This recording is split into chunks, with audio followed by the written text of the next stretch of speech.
बच्चों, कैसे हो आप सब। चलो शुरू करते हैं अपना इवोल्यूशन का next topic, that is theory of organic evolution.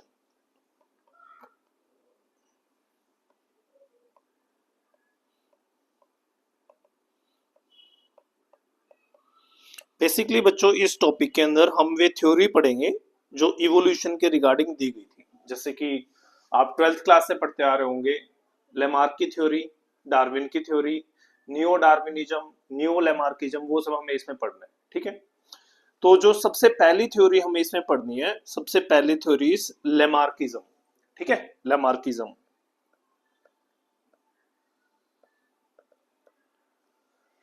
तो बच्चों, लेमार्किज्म क्या था? लेमार्क ने एक थ्योरी दी जिसको लोगों ने बोला this is the Lamarckism. This was the first theory of evolution which was proposed. तो मैं इसमें लिख भी देता हूं, ये this was the first theory of evolution. Okay, and it was given by Lamarck in 1744 to 1829. ठीक है, बेसिकली 1809 में थ्योरी दी गई थी। ठीक है, so it was given by Lamarck scientist in 1809। 1809 में लेमार्क ने एक बुक पब्लिश करी जिसका नाम था फिलोसफी जूलॉजिक्यू। उस बुक के अंदर इन्होंने अपनी थ्योरी पब्लिश करी। ठीक है, अब ये इवोल्यूशन के बारे में थी थ्योरी, और इन्होंने क्या बताया इस थ्योरी के अंदर? इन्होंने इनकी थ्योरी के अकॉर्डिंग 4 पॉइंट थे जो बेसिक पॉइंट थे। ठीक है, सो बेसिक पॉइंट ऑफ, लिखो बेसिक पॉइंट्स ऑफ लेमार्किज्म। देखो क्या थे भाई ये बेसिक पॉइंट इनकी थ्योरी के, एक एक करके समझते हैं इनको, बहुत ही इंपॉर्टेंट पॉइंट है, आपको ये इसी सीक्वेंस में आपको याद रखने। ठीक है, तो फर्स्ट पॉइंट जो था लेमार्किज्म का, वो था भाई इंटरनल वाइटल फोर्स। क्या था? Internal vital force. इन फोर्सेस को इन्होंने विल फोर्सेस भी बोला, विल फोर्सेस। ठीक है, अब क्या थी विल फोर्सेस भाई? According to Darwin, according to Lamarck के हिसाब से क्या था भाई?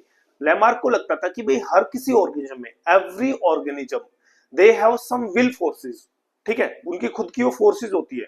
ठीक है, और वो फोर्सेस वो क्या करती हैं? वो उस फोर्सेस के कारण उनकी टेंडेंसी होती है, जैसे फॉर एग्जांपल कि जिराफ अगर ये सोचेगा कि उसकी गर्दन लंबी हो तो उसकी गर्दन लंबी हो जाएगी, या उसकी एंटायर बॉडी में चेंज आ जाएगा। ठीक है, इन फोर्सेस के अकॉर्डिंग।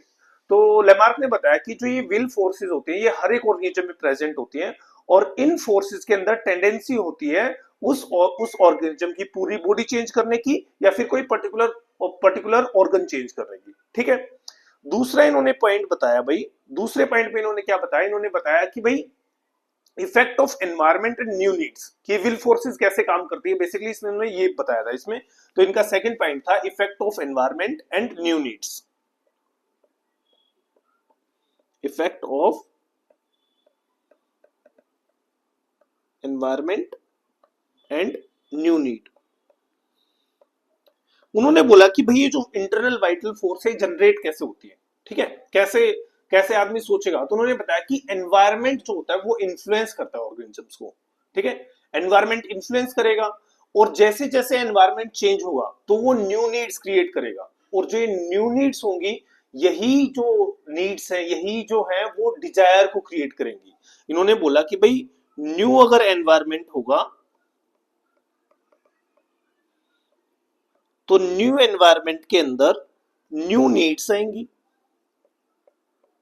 और न्यू नीड्स जो है इन डिजायर को क्रिएट करेंगे। डिजायर, ठीक है, ये डिजायर, ये वाइटल फोर्सेस है, इनको क्रिएट करेंगी, और ये जो डिजायर होंगी, ये फिर क्या करेंगे? इवोल्यूशन करवाएंगी, या फिर ये बोलेंगे कि भाई ये जो है ये चेंज करवाएंगी ऑर्गेनिज्म में। ठीक है, change in organism, change in organism.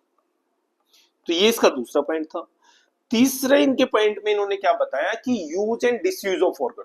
ठीक है, use and disuse of organ. इस पॉइंट के अंदर उन्होंने क्या बताया?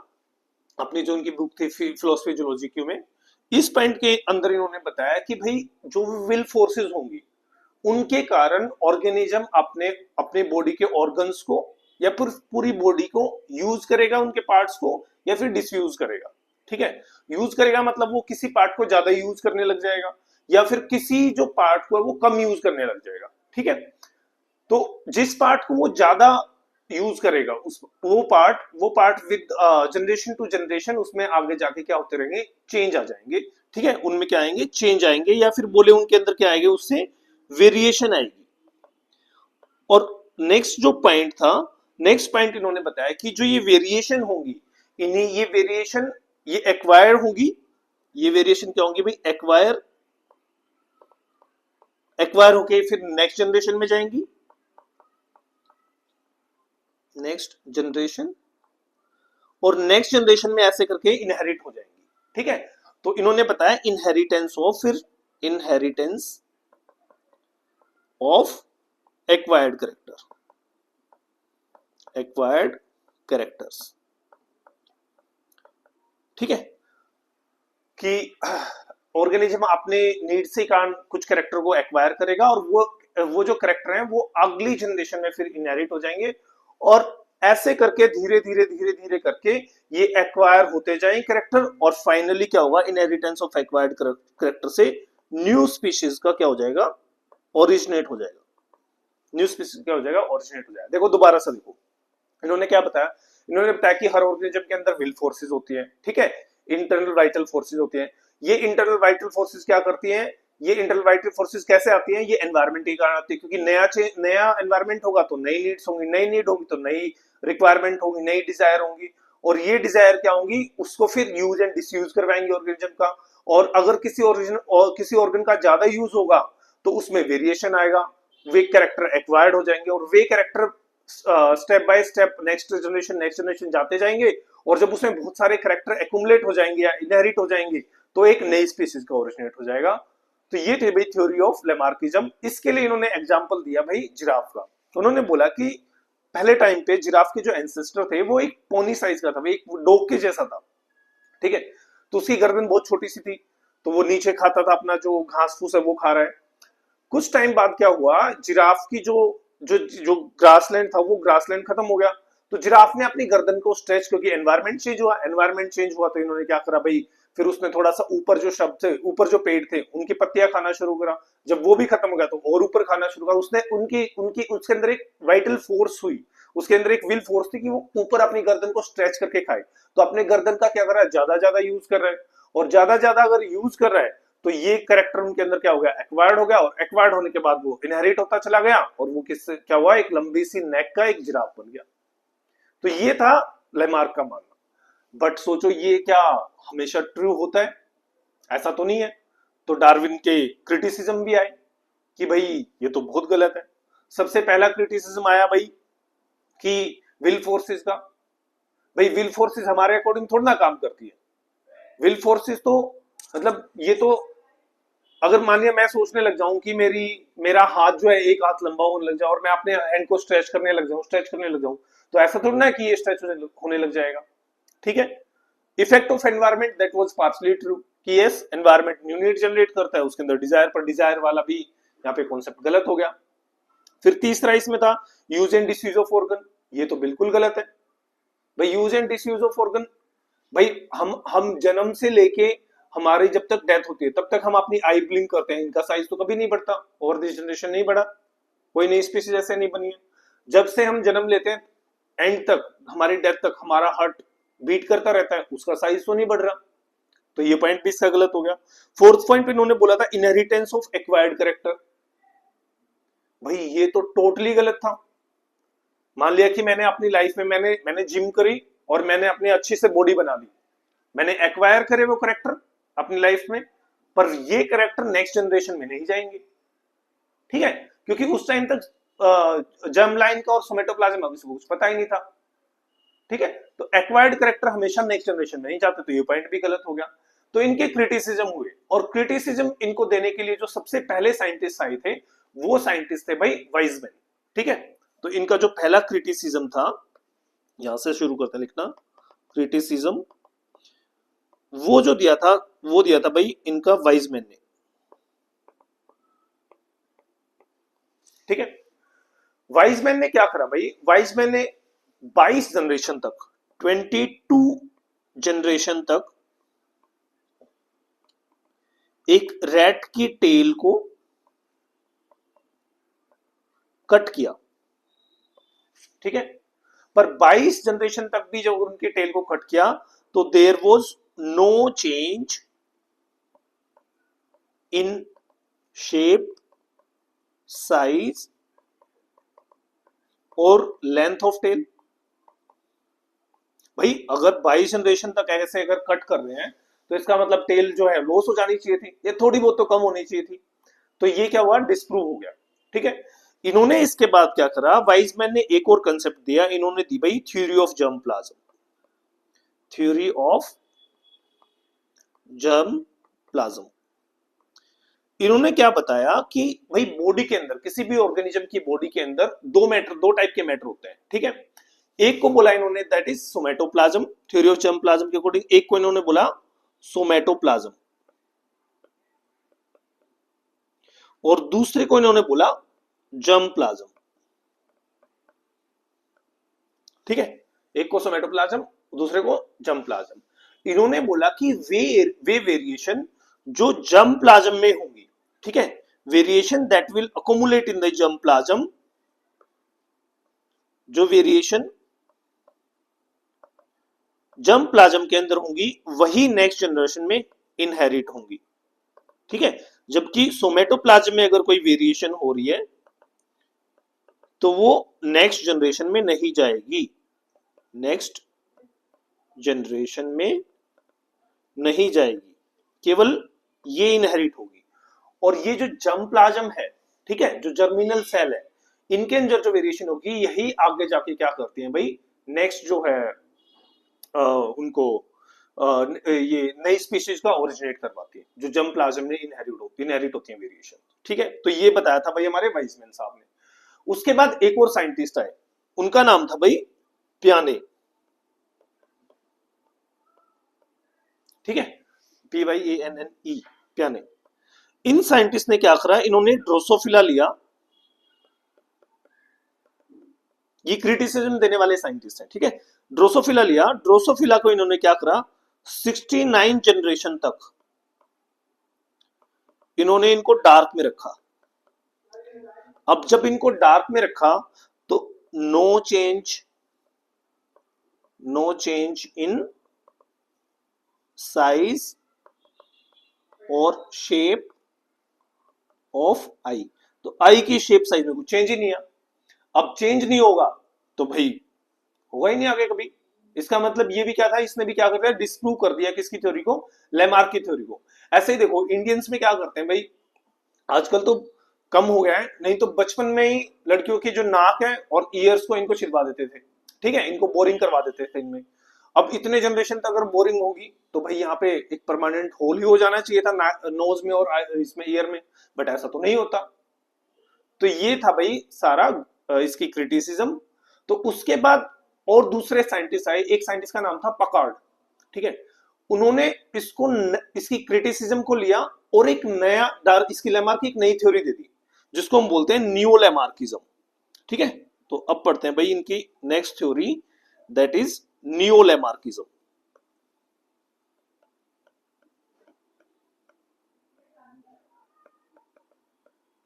तो नियो लेमार्किज्म किसने दिया था भाई, ये दिया था पकार्ड ने, पकार्ड साइंटिस्ट ने। अब नियो लेमार्किज्म में इन्होंने क्या बताया भाई, नियो लेमार्किज्म में इन्होंने बताया कि भाई एनवायरमेंट जो है वो अपना इफेक्ट करेगा। ठीक है, उससे इनहेरिटेंस भी होगा एक्वायर्ड करेक्ट का। ठीक है, बट केवल वही वही एक्वायर्ड करेक्टर नेक्स्ट जनरेशन में जाएंगे जो जो वाइजमैन की थ्योरी उन्होंने उसको इंटरप्रेट करके बताया कि वही जो है चेंजेस या वेरिएशन जो नेक्स्ट जनरेशन में जाएंगे जो जर्म प्लाज्म में होंगे। ठीक है, तो according to neo Darwinism the variation occur in germinal cells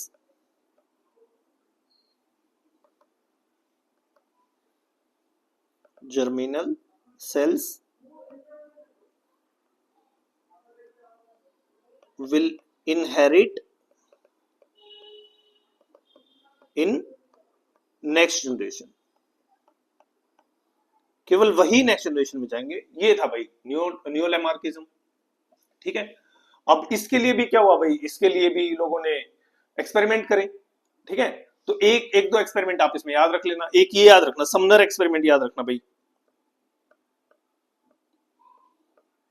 summoner's experiment. In Sumner साहब ने क्या करा, समनर साहब ने क्या करा भाई, इन्होंने रैट लिया, ठीक है, और रैट को इन्होंने वार्म टेम्परेचर में छोड़ दिया। ठीक है, रैट लिया और रैट को इन्होंने वार्म टेम्परेचर में छोड़ दिया। जब वार्म टेम्परेचर में छोड़ा, ओवर द जनरेशन, काफी जनरेशन तक, जनरेशन टू जनरेशन, तो इन्होंने देखा कि जो उसके जो ऑफस्प्रिंग्स आ रहे उनमें ईयर पिन्ना बड़ा हो गया। ठीक है, ईयर पिन्ना बड़ा हो गया, बॉडी इलोंगेट हो गई, बॉडी इलोंगेट हो गई, उनकी टेल की लेंथ इलोंगेट होगी, टेल लेंथ, ये सब इनमें इलोंगेशन हो गया। ठीक है, ये फीचर इसके क्या हो गए, बढ़ गए।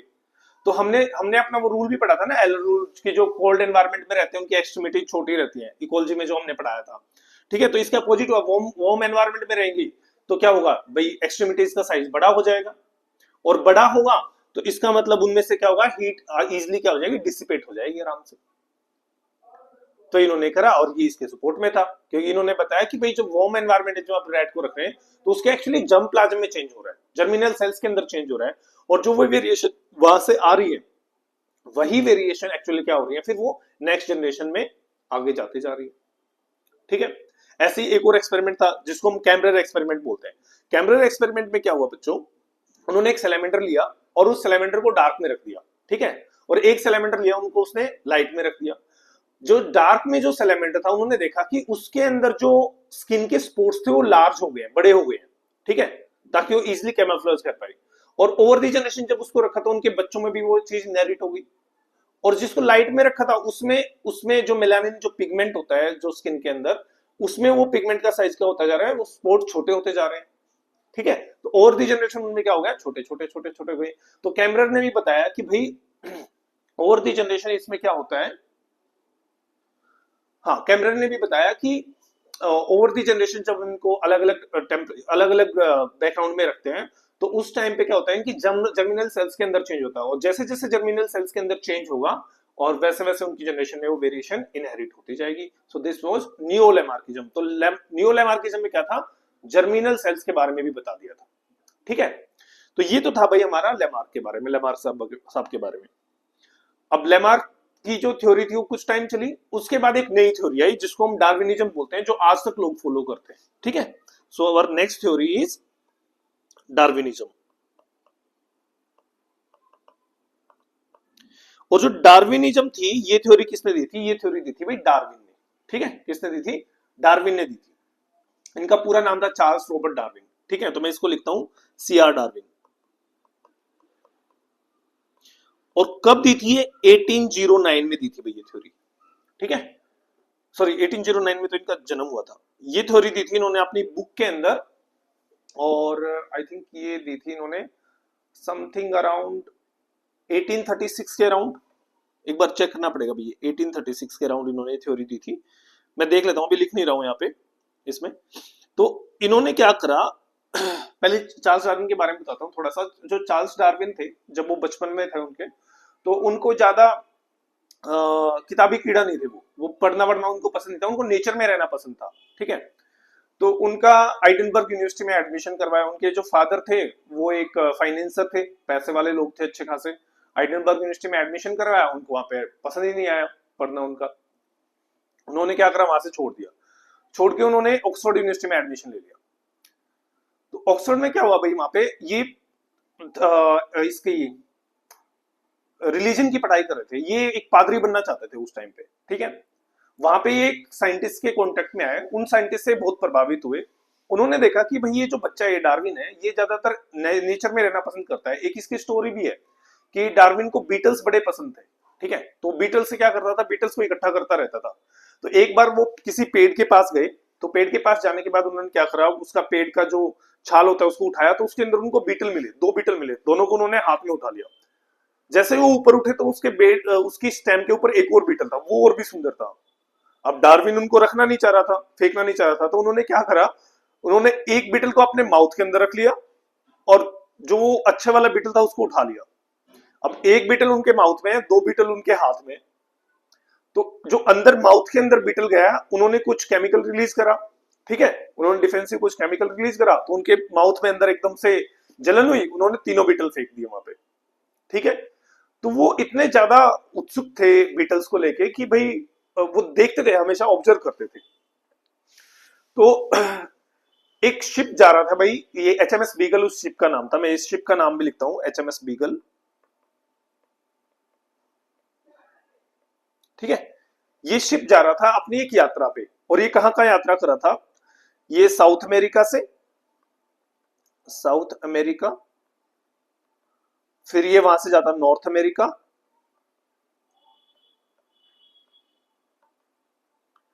नॉर्थ अमेरिका से ये वहां ऑस्ट्रेलिया, ऑस्ट्रेलिया, और ऑस्ट्रेलिया से गैलापागोस आइसलैंड, गैलापागोस आइसलैंड, ठीक है। ये ऐसे अपना घूमता जा रहा था। जैसे अगर हम थोड़ा सा मैप में भी देखें तो ये साउथ अमेरिका है, ये नॉर्थ अमेरिका है, यहाँ पे नीचे, यहाँ पे गैलापागोस आइसलैंड है, और इसके जो हम यहाँ पे बनाते हैं ना, राइट साइड में जो हम बनाते हैं, वो मैं इसको यहाँ पे बना रहा हूँ, this was the Australia, this was the Australia, ये गैलापागोस आइलैंड थे, ये south America, sorry north America, this was north America and this was south America, ठीक है। तो शिप ऐसे घूम के जा रही थी भाई, ऐसे ऐसे इनको आना था वापस। तो 27 दिसंबर 1831 को ये शिप यहां से निकली, और ये वापस आई थी ये अक्टूबर 2 अक्टूबर 1836 को। तो जब ये घूमने गया था, तो इनको ये जब जा रहे थे, तो जो इस शिप का जो मालिक था, वो शिप का मालिक एक ऐसा इंसान चाह रहा था जो थोड़ा समझदार हो। तो इन्होंने डार्विन से बात करी, डार्विन को बोला कि भाई ऐसे ऐसे है और तुम्हें चलना है तो चलो, पर मैं कुछ पैसे नहीं दे पाऊंगा, ठीक है। डार्विन का बहुत जाने का मन था, क्योंकि भाई इस रूट के अंदर काफी सारे आइलैंड आ रहे थे, काफी सारे फॉरेस्ट आ रहे थे, और नेचर का तो शौक ही नहीं था डार्विन। तो ये जाने लग गया उस पर। तो इसके फादर ने मना कर दिया कि भाई नहीं जाना तेरे को, ठीक है। तो डार्विन को गुस्सा आया, तो डार्विन ने अपने चाचा को बोला, ठीक है, डार्विन ने अपने अंकल को बोला कि भाई मेरे को जाना है शिप पे।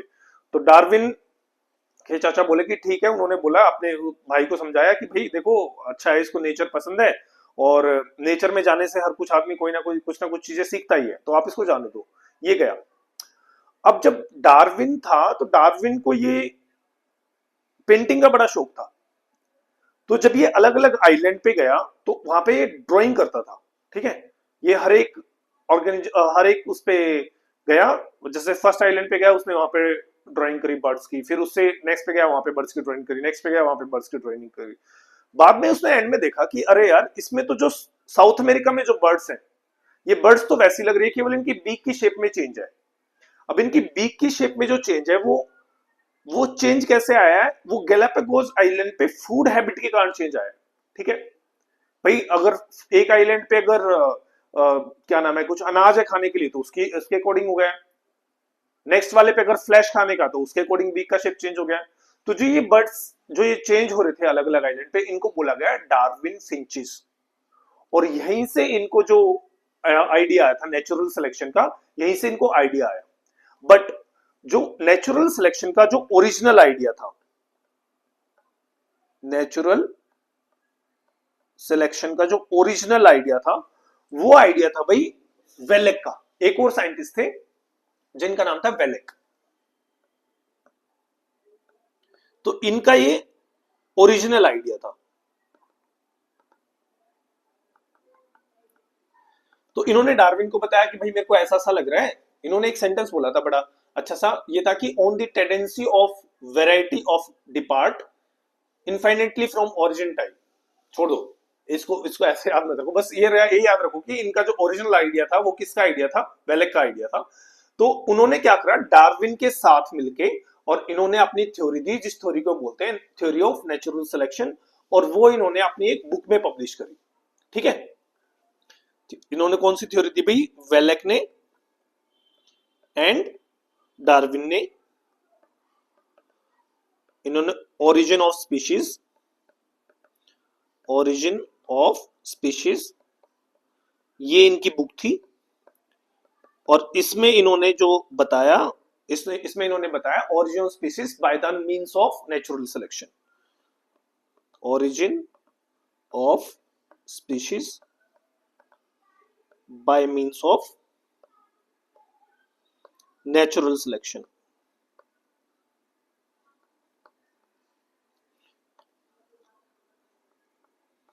अब इन्होंने कैसे एक्सप्लेन करा इस थ्योरी को, इनकी कैरेक्टरिस्टिक्स लिखते हैं या मेन पॉइंट लिखते हैं, मेन पॉइंट्स ऑफ डार्विनिज्म। ठीक है, तो सबसे पहला पॉइंट क्या भाई, सबसे पहला पॉइंट इसमें over production, over production. Darwin साहब ने, इन्होंने क्या बताया, डार्विन और वेलेक ने, इन्होंने बताया कि भाई जो ऑर्गेनिज्म है, जो ऑर्गेनिज्म की टेंडेंसी है जो मल्टीप्लाई करने की, दैट इज ज्योमेट्रिकल रेशो में बढ़ते हैं वो। ठीक है, that they increase organism increase in geometrical ratio, geometrical ratio. ठीक है, कि ऑर्गेनिज्म क्या आता है, बहुत सारे, एकदम से बहुत सारे ऑर्गेनिज्म प्रोड्यूस करते हैं। जैसे कि प्लांट है, प्लांट क्या करते हैं, प्लांट बहुत सारे सीड को प्रोड्यूस करते हैं। ठीक है, इंसेक्ट वो बहुत सारे एग प्रोड्यूस करते हैं। बट हाँ, ऐसा भी है कि कुछ ऑर्गेनिज्म ज्यादा प्रोड्यूस करते हैं और कुछ ऑर्गेनिज्म कम प्रोड्यूस करते हैं। तो जो कुछ ऑर्गेनिज्म ज्यादा प्रोड्यूस करते हैं और कुछ ऑर्गेनिज्म कम प्रोड्यूस करते हैं, उन्होंने इसको बोला डिफरेंशियल रिप्रोडक्शन, कि ऑर्गेनिजम्स के अंदर क्या होता है भाई, डिफरेंशियल रिप्रोडक्शन रेट होता है। ठीक है, ये इन्होंने बताया भाई ऑर्गेनिज्म के बारे में, ओवर प्रोडक्शन के बारे में। जब इन्होंने बताया ओवर प्रोडक्शन के बारे में, तो साथ साथ में इन्होंने बताया इससे नेक्स्ट स्टेज, की नेक्स्ट स्टेज में क्या होता है कि ओवर प्रोडक्शन अगर हो जाता है, देन उसके बाद आता है survival of, sorry, struggle for existence, struggle for existence. इन्होंने struggle for STRU double GLE, struggle for existence.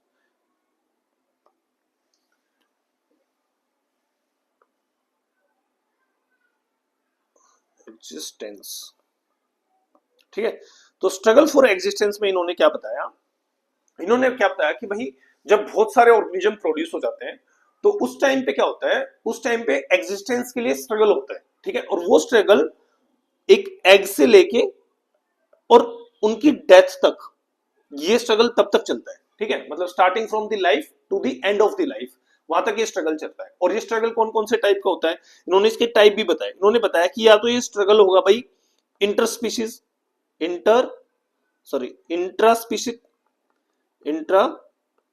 Species वाला।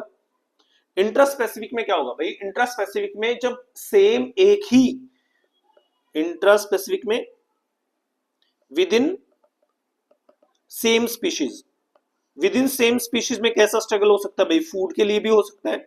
ठीक है, वो स्पेस के लिए भी हो सकता है, वो मेटिंग के लिए भी हो सकता है। ठीक है, दूसरा इन्होंने बताया इंटर स्पेसिफिक, इंटर स्पीशीज या इंटर स्पेसिफिक में क्या होता है, इसमें डिफरेंट स्पीशीज के बीच में, डिफरेंट स्पीशीज के बीच में होता है स्ट्रगल। ठीक है, और डिफरेंट स्पीशीज में भाई शेल्टर के लिए हो सकता है, मतलब कि स्पेस के लिए, मेटिंग के लिए तो नहीं होगा, फूड के लिए हो सकता है, एटसेट्रा, इनके लिए। और तीसरे टाइप का जो इन्होंने स्ट्रगल बताया, तीसरे टाइप का इन्होंने बताया कि भाई वो स्ट्रगल ऑर्गेनिज्म वर्सेस एनवायरमेंट। भाई एनवायरमेंट भी कभी कभी फेवरेबल होता है, कभी कभी बहुत रैश होता है एनवायरमेंट। जैसे कि कई बार हीट होता है एनवायरमेंट में, टेम्परेचर बहुत ज्यादा बढ़ जाए, ठीक है, या फिर कोल्ड बहुत ज्यादा हो जाए, एटसेट्रा। ये 3 तरीके के स्ट्रगल होते हैं, ठीक है। इन्होंने बताया कि सबसे पहला पॉइंट था इनका ओवर प्रोडक्शन, बहुत ज्यादा प्रोडक्शन होगा, ऑर्गेनिज्म का रिप्रोडक्शन करके बहुत ज्यादा अपने ऑर्गेनिज्म प्रोड्यूस करते हैं। अब ये बहुत ज्यादा जो ऑर्गेनिज्म प्रोड्यूस करते हैं, इनमें क्या होता है भाई, स्ट्रगल फॉर एग्जिस्टेंस। उसके बाद इन्होंने जो थर्ड बताया, उन्होंने थर्ड बताया भाई वेरिएशन एंड हेरिटेबिलिटी, ठीक है। क्या बताया भाई, variation and heritability. Variation and heritability का मतलब क्या है बच्चों, यहाँ पे इन्होंने बताया कि जो बहुत सारे बच्चे प्रोड्यूस हो रहे हैं और जो स्ट्रगल कर रहे हैं एग्जिस्टेंस के लिए, ये जो बच्चे होते हैं, ठीक है, ये जो ऑर्गेनिजम्स होते हैं, ये ऑर्गेनिजम्स एक दूसरे से वेरी करते हैं, ठीक है, वेरी करते हैं, एक दूसरे से अलग अलग होते हैं, और इन्हीं वेरिएशन, इन्हीं को क्या बोला गया भाई, जो ये एक ऑर्गेनिज्म दूसरे वेरी, किसी का मैं डिफरेंट लिखता हूं, ये ऑर्गेनिज्म एक दूसरे से क्या होते हैं, डिफरेंट होते हैं, और ये डिफरेंट जो डिफरेंट है, यही ये क्या होते हैं, इनको इन्होंने क्या बोला, ये वेरिएशन होती है ऑर्गेनिज्म के अंदर, ठीक है, जो उनके बच्चे जो प्रोड्यूस हुए हैं उनके अंदर बहुत ज्यादा वेरिएशंस होती है, ठीक है। अब जो ये वेरिएशंस होती है, ये वेरिएशन, वो वाली वेरिएशन, अब इनमें से दो तरीके की वेरिएशन होंगी। एक तरीके की तो वो वेरिएशन होंगी जो गुड होंगी। गुड का मतलब वो है कि जो अडेप्ट करने में हेल्प करे, ठीक है, which help in adaptation, which help in adaptation. वो अडेप्टेशन कैसी भी हो सकती है भाई, वो अडेप्टेशन ये भी हो सकती है कि भाई वो मेटिंग करने के लिए हेल्प कर रही है, वो एनवायरमेंट के लिए भी हो सकती है, वो दूसरी स्पीशीज से लड़ने के लिए भी हो सकती है, ठीक है। वो वेरिएशन कैसी भी हो सकती है, उसको बोला इन्होंने कि गुड वेरिएशन है। दूसरे इन्होंने बोला बैड वेरिएशन। बैड वेरिएशन की एक बच्चा वीक है, ठीक है, किसी का बॉडी कलर ऐसा कि वो इजिली आइडेंटिफाई हो जाता है प्रे के लिए, उसको उन्होंने बोला बैड वेरिएशन, ठीक है, which are not good in, which are not good for adaptation,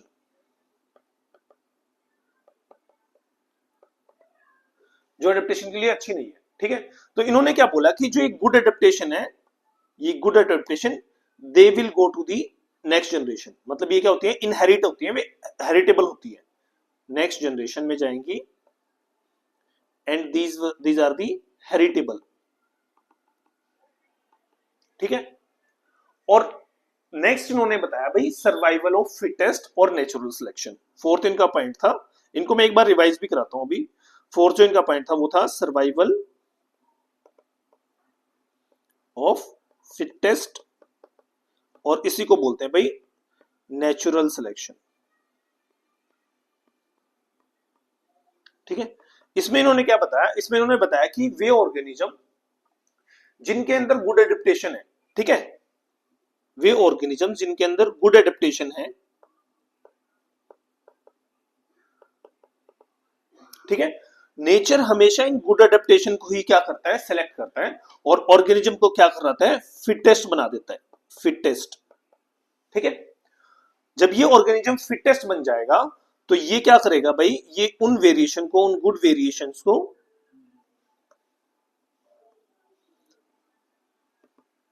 उन गुड वेरिएशन को नेक्स्ट जनरेशन में इनहेरिट करवा देगा, नेक्स्ट जनरेशन, ठीक है। इन्होंने इनको गुड गुड वेरिएशन बोला। तो नेचर क्या करता है, उन अडेप्टेशन को सेलेक्ट करता है, नेचर सेलेक्ट करता है ये, और उसको क्या करता है, नेक्स्ट जनरेशन में इनहेरिट करवा देता है, ठीक है। और फिर इन्होंने बताया कि न्यू स्पीशीज कैसे आएगी, इन्होंने बताया कि न्यू स्पीशीज भाई ऐसे आएगी कि जब ये ओवर दी जनरेशन, जब ये नेक्स्ट, जब ये गुड वेरिएशन एक्यूमुलेट हो जाएंगी, जब ये एक्यूमुलेट हो जाएंगी तो एक न्यू स्पीशीज बन जाएगी, which will be different from their ancestor, and which is reproductive isolated, ये मेन था इसका, आइसोलेटेड, ठीक है। तो क्या हो जाएगा भाई, नई स्पीशीज का क्या हो जाएगा, ओरिजिन हो जाएगा, ठीक है। बट जो सर्वाइवल ऑफ फिटेस्ट का भी जो आइडिया था वो भी डार्विन का ओरिजिनल आइडिया नहीं था, it was given by the Herbert Spencer, ठीक है, उन्होंने दिया था। तो इसमें भी डार्विन ने और इसको डिटेल में बताया, सेक्सुअल सिलेक्शन के बारे में बताया, ठीक है, नेचुरल सिलेक्शन से पहले इन्होंने सेक्सुअल सिलेक्शन के बारे में भी बताया था। तो ये था भाई डार्विन के बारे में। बट डार्विन का भी क्रिटिसिज्म हुआ, मैं एक बार ये दोबारा से बताता हूँ। देखो ये 5 पॉइंट इससे क्या क्या है। फर्स्ट इज ओवर प्रोडक्शन, बहुत ज्यादा प्रोडक्शन होगा। इसमें याद रखना डिफरेंशियल सिलेक्शन होता है जब एक ऑर्गेनिज्म बहुत ज्यादा प्रोडक्शन करा है और बहुत ज्यादा बच्चे प्रोड्यूस करा और एक कम कम बच्चे प्रोड्यूस करा है, उसको बोलते हैं डिफरेंशियल रिप्रोडक्शन। देन सेकंड वो स्ट्रगल फॉर एग्जिस्टेंस, उसमें क्या होगा भाई, ऑर्गेनिज्म स्ट्रगल करेगा और 3 टाइप के स्ट्रगल होते हैं। First is interspecific, second is intraspecific and third is environment के साथ। अब इसी के साथ क्या होता है भाई, वेरिएशन, जो अलग अलग जो ऑर्गेनिज्म प्रोड्यूस होते हैं उनमें वेरिएशन होती है अलग अलग, ठीक है, और वे वेरिएशन जो उस एनवायरनमेंट के लिए उसको बेस्ट अडेप्टेड करवाती है उसको बोलते हैं भाई हम गुड वेरिएशंस। और ये गुड वेरिएशन ही नेक्स्ट जनरेशन में क्या होती है, इनहेरिट होती है। और फिर नेचर इनको, मतलब बेस्ट जो ये बेस्ट गुड वेरिएशन थी, नेचर इनको वेरिएशन को सिलेक्ट करता है, इन अडेप्टेशन को सिलेक्ट करता है और इनको क्या करता है, नेक्स्ट जनरेशन में इनहेरिट करवा देता है। नेक्स्ट जनरेशन के अंदर क्या करवा देगा, इनहेरिट करवा देगा। और जैसे जैसे एक्यूमुलेट हो जाएंगी वेरिएशन तो एक नई स्पीसीज का क्या होगा भाई, ओरिजिन होगा। ठीक है बच्चों, तो this was all about Darwinism. तो मैं बताया था कि डार्विनिज्म की जो थ्योरी, डार्विन की जो थ्योरी थी उसमें भी क्रिटिसिज्म आया। ठीक है, देखो क्या क्या क्रिटिसिज्म था। पहला था भाई कि हमेशा नेचर ही सेलेक्ट नहीं करता। एक और भी टर्म होती है, मैं यहां पे लिख देता हूं, क्रिटिसिज्म। ऐसे ही याद रखना, ये कोई ये एग्जाम में बहुत कम पूछा जाता है इसमें से। एक मिनट रुकना भाई। हेलो, 10 मिनट में कॉल करता हूँ, ऑनलाइन रिकॉर्डिंग कर रहा हूँ। हाँ, तो इनका क्रिटिसिज्म क्या था भाई, फर्स्ट तो था भाई एक आर्टिफिशियल सिलेक्शन। एक नई टर्म आ गई है, डार्विन ने बताया था नेचुरल सिलेक्शन के बारे में, बट आर्टिफिशियल सिलेक्शन भी करते हैं। आर्टिफिशियल मतलब जो मैन सिलेक्ट करता है, मैन, ठीक है।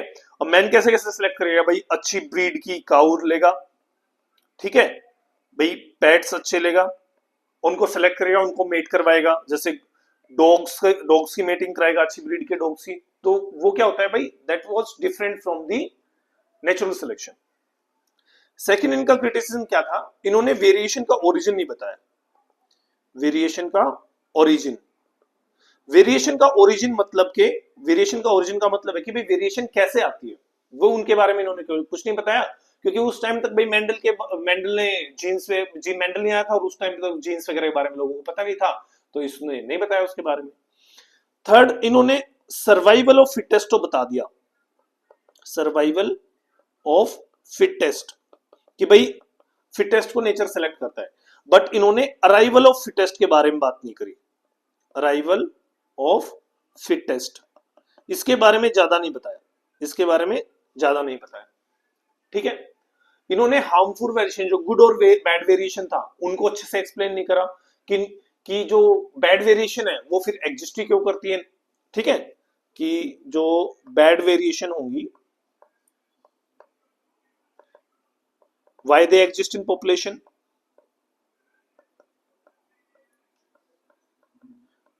ठीक है, इसके बारे में इन्होंने कुछ नहीं बताया। दूसरा, इनको हेरिटेबिलिटी की भी कम नॉलेज थी, ठीक है। तो ये सब क्या थी, क्रिटिसिज्म थी। अब ये जब अगर इनकी क्रिटिसिज्म होगी तो इन्हों के लोग क्या हो गया भाई, एक और थ्योरी बना दी बाद में लोगों ने, ठीक है। जब जब मेंडल आ गया, जब लोगों को क्रोमोसोम के बारे में पता चल गया, जब लोगों को जीन के बारे में पता चल गया, तो एक और थ्योरी बनी जिसका नाम था भाई नियो डार्विनिज्म, नियो डार्विनिज्म। अब नियो डार्विनिज्म में कौन कौन इंक्लूड था भाई, इसमें Mendel, Weismann, Gates, Stebbins, Huxley, इनके थे, ठीक है। इनके सबके नाम याद रखने की आपको जरूरत नहीं है, एग्जाम में नहीं पूछते नाम। बट इसमें देखो क्या डिफरेंट था, इन्होंने देखो सबसे पहले तो इन्होंने बताया वही डार्विन वाला point, rapid multiplication, rapid multiplication. Rapid multiplication मतलब के भाई वही डिफरेंशियल रिप्रोडक्शन होगा, ठीक है, ज्योमेट्रिकल रेशो में बढ़ेंगे ऑर्गेनिजम्स। दूसरा बताया इन्होंने भी स्ट्रगल फॉर एग्जिस्टेंस, प्लस दूसरी टर्म में इन्होंने बताया कि लिमिटेड फूड एंड स्पेस, ठीक है, लिमिटेड फूड एंड स्पेस, कि इतने सारे ऑर्गेनिज्म तो आ जाएंगे, ये भी था भाई स्ट्रगल फॉर एग्जिस्टेंस। तीसरा इन्होंने क्या बताया, तीसरा इन्होंने बताया भाई जेनेटिक वेरिएशन। ठीक है, इन्होंने जो मेन पॉइंट इसमें इंक्लूड कर दिया, क्योंकि लोगों को जीन्स के बारे में पता चल गया था, लोगों को क्रोमोसोम्स के बारे में पता चल गया था, तो इन्होंने जेनेटिक वेरिएशन, उन्होंने जो वेरिएशन थी जिनका रीजन नहीं पता था वो इंक्लूड कर दिया, जेनेटिक वेरिएशन।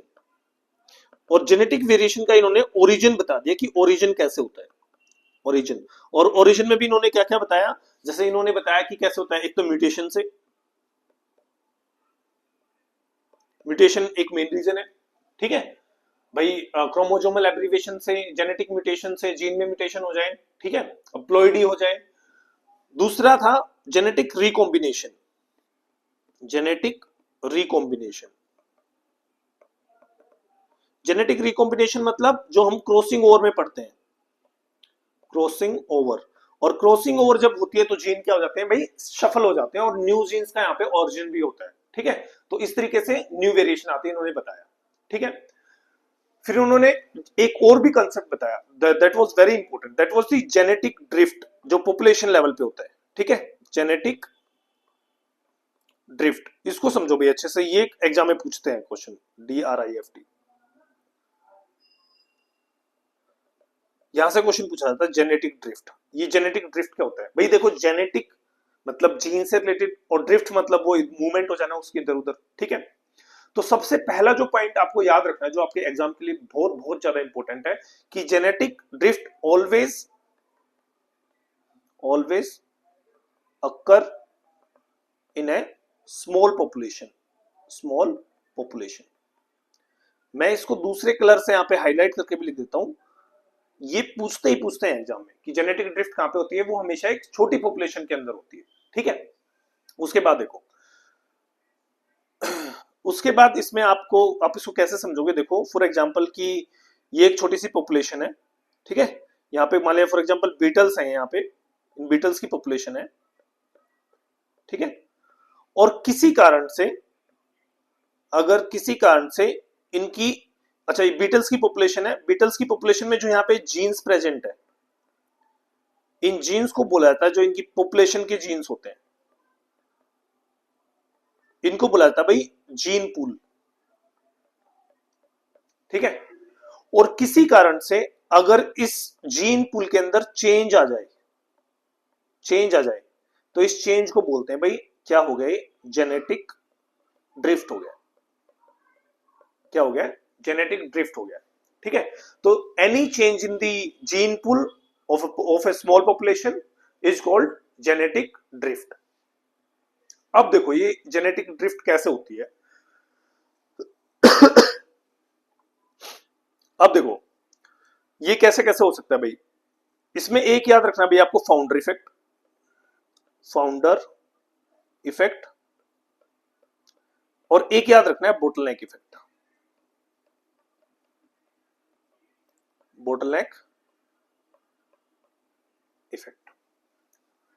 ठीक है, अब फाउंडर इफेक्ट क्या होता है भाई, फाउंडर इफेक्ट बोलता है कि फॉर एग्जांपल ये एक बीटल की पॉपुलेशन है यहाँ पे। ठीक है, ये कुछ बीटल्स है यहाँ पे, और वेरिएशन के कारण कुछ बीटल्स यहाँ पे चेंज हो जाए। ठीक है, वेरिएशन के कारण कुछ बीटल्स यहाँ पे क्या हो गए, चेंज हो गए।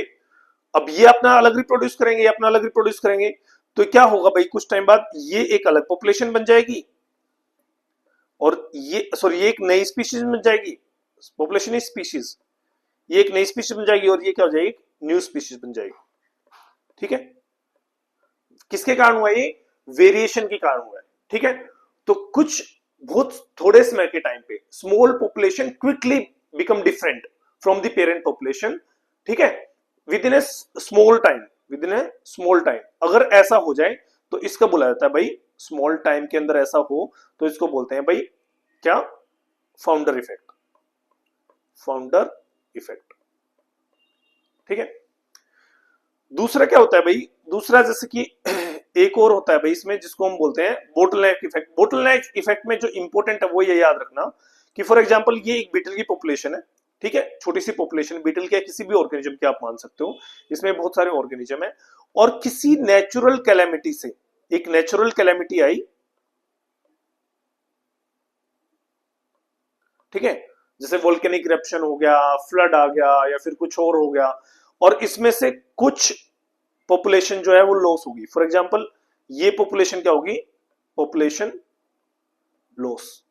तो जो ये बची हुई पॉपुलेशन होगी यहाँ पे, दिस पॉपुलेशन, रेस्ट पॉपुलेशन, ये रेस्ट पॉपुलेशन क्या करेगी भाई, इसमें जो स्मॉल जीन्स होंगे, ठीक है, इसमें जो वेरी स्मॉल जीन्स होंगे, ये इनके आगे क्या बन जाएंगे भाई, और ऑर्गेनिज्म बन जाएंगे, और इनसे क्या हो जाएगी, न्यू स्पीशीज अगर जनरेट हो जाएगी यहाँ पे, ठीक है, न्यू स्पीशीज अगर बन गई छोटी सी पॉपुलेशन से, तो इसको बोलते हैं भाई बोटलनेक इफेक्ट। बोटलनेक इफेक्ट में क्या होता है भाई, या तो नेचुरल कैलेमिटी से एक बहुत सारी बड़ी पॉपुलेशन साइज, बोटलनेक मतलब के बोतल में कुछ भरा हुआ है, उसमें से आधी चीज अलग हो गई, अब जो बचा हुआ है बोतल के अंदर, उस वही आगे जाके ग्रो करके पूरा उस बोतल को भर रहा है, ठीक है, तो इसको बोला जाता है भाई कौन सा इफेक्ट, बोटलनेक इफेक्ट, ठीक है।